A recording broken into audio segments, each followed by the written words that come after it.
मेरा नाम देवेंद्र सिंह है और मैं मोहनलालगंज ग्राम सभा बाउंड्री मोहनलालगंज लखनऊ का रहने वाला हूँ। लगभग ये मैंने 9 साल पहले प्रोडक्टिव कल्टीवेशन शुरू किया। बेसिकली मेरा बैकग्राउंड फैमिली जो है वो पूरी किसानी से ही है, किसानी पे ही हम लोगों का सारा वो है।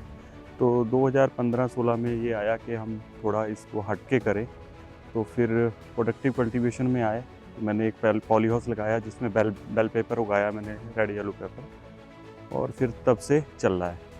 तो अप्रॉक्स टोटल अगर मैं बात करूं सारी, तो लगभग 30 एकड़ की हम लोग यहाँ काश्तकार हैं। 30 एकड़ में हम अनाज सब्जियां उगाते हैं। अभी मैं 12 एकड़ में वेजिटेबल ग्रो करा रहा हूँ, जिसमें आज की डेट में मेरे पास 4 एकड़ में जो है प्रोडक्टिव कल्टीवेशन है, जिसमें रेड येलो पेपर है और ककूम्बर है। ये 2 क्रॉप ले रहा हूँ मैं प्रोडक्टिव में। ओपन में मेरे पास ड्रिप मल्च के साथ है लगभग 7-8 एकड़। उसमें ग्रीन कैप्सिकम और युकनी एंड ब्रोकली, ये सब चीज़ें मैं ओपन में भी कर रहा हूँ। जहाँ तक कि शुरू करने की बात है कि कैसे मैं ट्रेडिशनल क्रॉप से जो है इस प्रोडक्टिव कल्टीवेशन में आया, मैं ये बात 2014-15 की है। तो तब चीज़ें मैं देखता था कि स्ट्रक्चर लगे हुए हैं और चीज़ें इस तरह से, और फिर मैंने सर्च करना शुरू किया। तो मैंने सोचा कि मैं कुछ इस तरह से ट्रेडिशनल कल्टीवेशन से मैं हट के इसको करूँगा। फिर जब सर्च किया तो बहुत सारे मैंने स्ट्रक्चर देखे। धीरे धीरे लगभग मुझे इसमें 3-4 महीने लगे। सब यहाँ से लेके मैंने वेस्टर्न यूपी, हरियाणा, पंजाब, सारा ये मेरा रूट ही है, तो इधर मैंने सर्च किया। जहाँ तक सवाल है कि स्ट्रक्चर चूज़ करने की, तो मेरे को काफ़ी सारी चीज़ें ठीक लगी, अच्छी लगी, तो मैंने चूज़ किया। आई होप कि वो मेरा भरोसा सही था। उसी के चलते आज तक 9 साल का सफ़र है ये हम लोगों का। एग्रोनॉमिक सपोर्ट बहुत अच्छी है और हर तरह से मुझे पीयूष सर ने, एग्रोनॉमिस्ट हमारे पीयूष सर जी हैं, इन्होंने बहुत अच्छे तरीके से गाइड किया, और जहाँ भी जो प्रॉब्लम होती है तो पीयूष जी अच्छे तरीके से उसको गाइड करते हैं। जैसा कि हम बात कर रहे हैं पॉली हाउस और नेट हाउस में डिफरेंसेस की, तो नेट हाउस ये जैसे मेरे पास काफ़ी सारी लैंड है, तो पहले पॉली हाउस में हम कर रहे हैं, फिर ओपन में भी कर रहे हैं।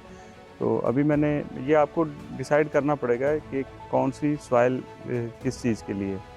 तो अभी जैसे ये स्ट्रक्चर आप देख पा रहे हैं, ये रेड येलो पेपर जो लगी हुई है, ये नेट हाउस में लगी हुई है। तो मोस्टली लोगों का एक मिथ है कि नेट हाउस में रेड येलो पेपर के लिए नेट हाउस नहीं है, जहाँ उसमें अच्छी प्रोडक्शन नहीं है। बट आप देख पा रहे हैं इसमें अच्छी रेड येलो पेपर अच्छा जो है, इसमें अच्छा फ्रूट हम ले पा रहे हैं इसमें।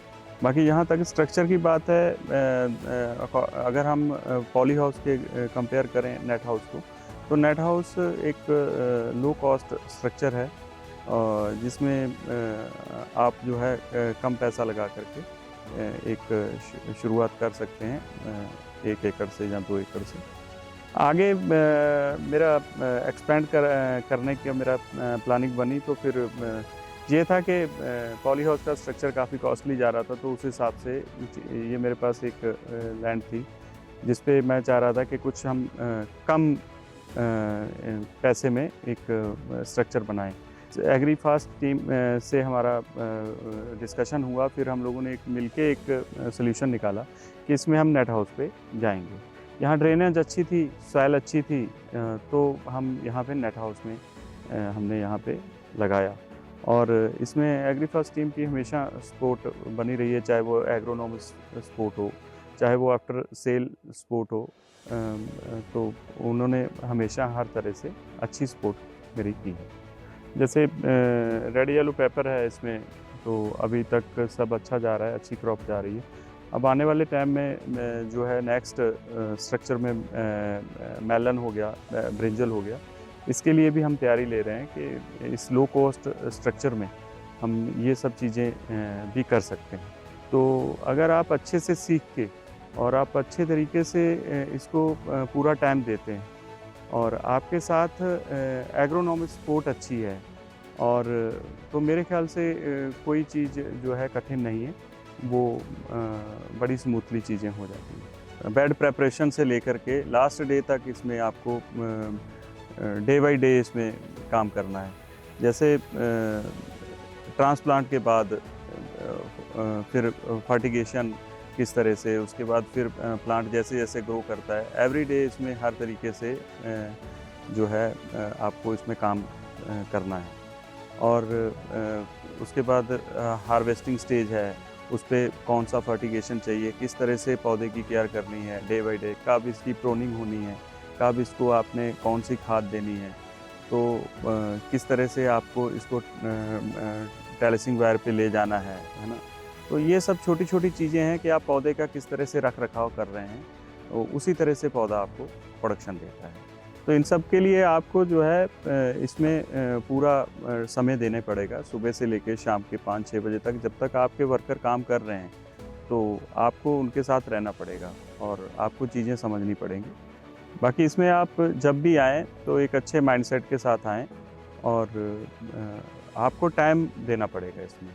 अगर आप टाइम दे सकते हैं और आपको अच्छी टीम मिल जाती है और आपको अच्छी एग्रोनॉमिक सपोर्ट मिलती है, ये सब चीज़ें छोटी-छोटी चीज़ें जो हैं मैंने रखी हैं। आपका स्ट्रक्चर अच्छा होना चाहिए, आपको एग्रोनॉमिक सपोर्ट जो है वो अच्छी होनी चाहिए, है ना? तो चीज़ें स्मूथली निकल जाती हैं, कोई दिक्कत नहीं। देखिए इसमें एक आप बड़े इन्वेस्टमेंट के साथ इस फील्ड में आप आते हैं, हर पैसा आपका कीमती है।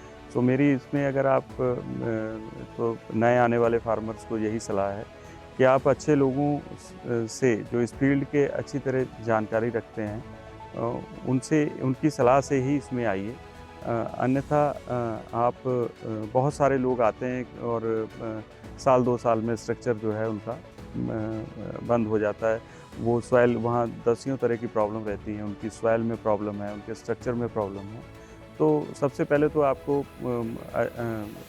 अच्छे एग्रोनॉमिस्ट और एक अच्छे लोगों की, जानकार लोगों की सलाह लेकर इस फील्ड में आपको आना।